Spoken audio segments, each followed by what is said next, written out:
From Deep Focus World Headquarters in Sleepy Hollow, New York, I'm Brian Fraser, and this is Audio Commentary.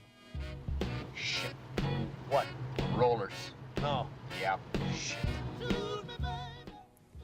This week, I want to take a look at a movie from my childhood, The Blues Brothers. Now, I didn't actually see The Blues Brothers in the theater.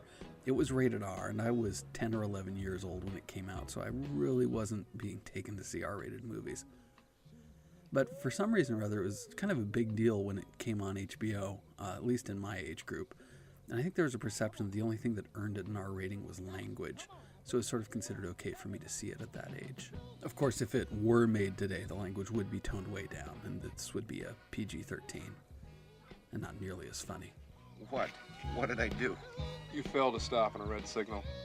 The light was yellow, sir. May I see your license, please?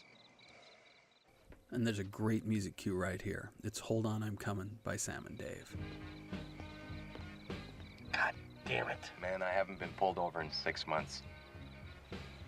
I bet those cops have got SCMODs. SCMODs? State, County, Municipal Offender Data System. There's a cheerful absurdity to a lot of this talk. It's like a parody of a spy movie. It's a parody of a lot of things, actually, including the prevalent big action movie of the time. In 1980, when this came out, the film's $30 million budget was scandalous, and that seems to have affected critical reaction to the picture. Janet Maslin in the New York Times complained that just about everything about it would have been better if it had been a lower budget film, and Time Out calls it a $27 million whoopee cushion that embodies the current well-meaning but directionless predicament of the Rolling Stone generation. I'm not sure what that means, and as far as Saturday Night Live knockoffs go, I wonder what they make of Baby Mama and Hot Rod, which are the eventual terminus of that trend. But this is a real movie, and excess is one of its very subjects. The scale of the car wrecks, the nuttiness of the musical numbers, that's the joke. It's funny because even in 1980, it was hard to believe the scope of the chaos happening on screen. A movie like this wouldn't have any reason to exist in the age of CG, when you can create environments and stunts digitally in computer space. The thrill of this is knowing that somebody managed to stage this and pull it off in the real world. Now, what we're coming up on is this car chase is going to continue, and it's going to take place inside a shopping mall.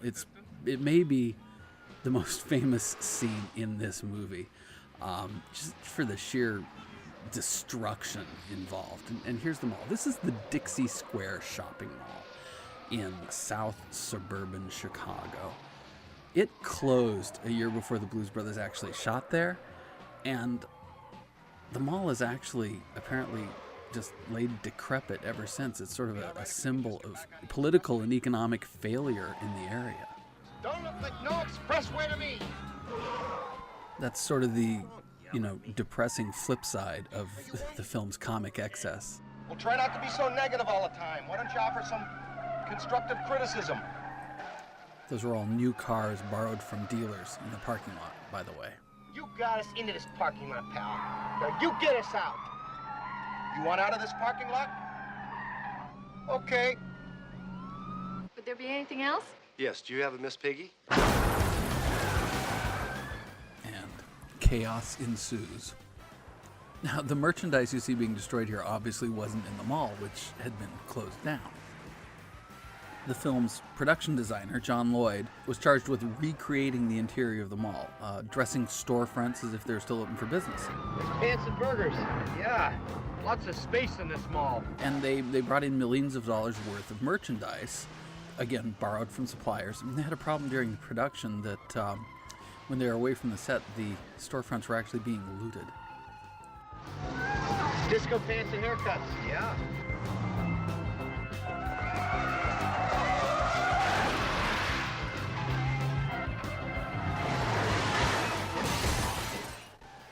On the collector's edition DVD documentary, director John Landis says that he believes his film is the first to destroy a mall, and he may be right.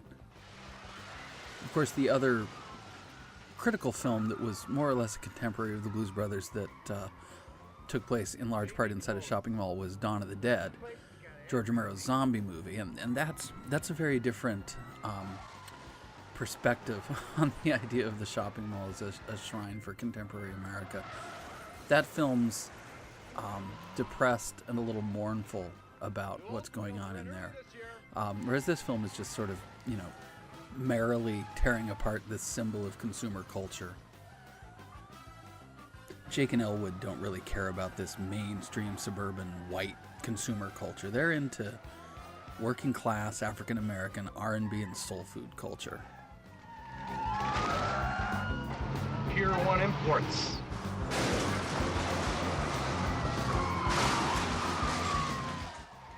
Jerry Seinfeld actually wrote a piece for the New York Times a few years ago where he lauded this scene as a sterling example of American action filmmaking. Audiences are never displeased, he wrote, to see massive wanton destruction of private property. It's as if the movie makers are saying, look, we are clearly spending the money you gave us, as opposed to lining some lame movie star's pockets and financing their dysfunctional relationships out of your view.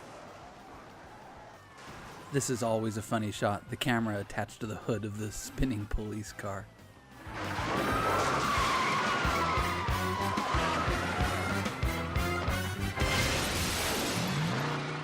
And we're done.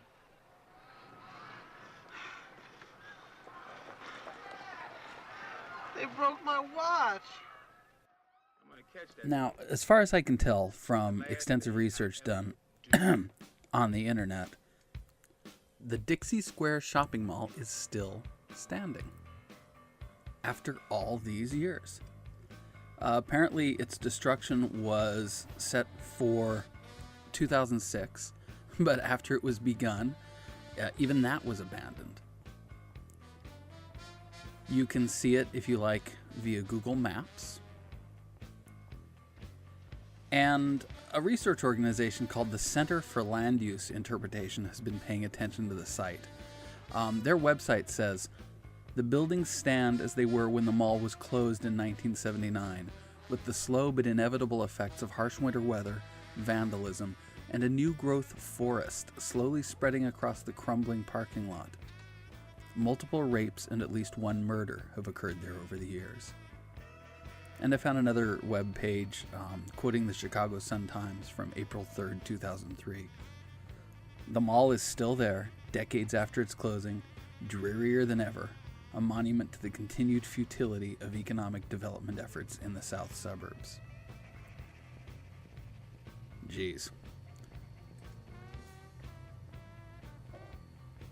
Well, I guess there's one way to rebound from talk of rape, murder, and economic futility, and that's to turn again to the music that underlies the Blues Brothers. I mentioned the Sam and Dave track that leads into the shopping mall scene, but not the music actually playing underneath the destruction. That's a performance by the Blues Brothers band of an old classic, Can't Turn You Loose, written and originally performed by Otis Redding. I found this clip on YouTube. It's similarly great, but for completely different reasons. So, enjoy, and thanks for listening.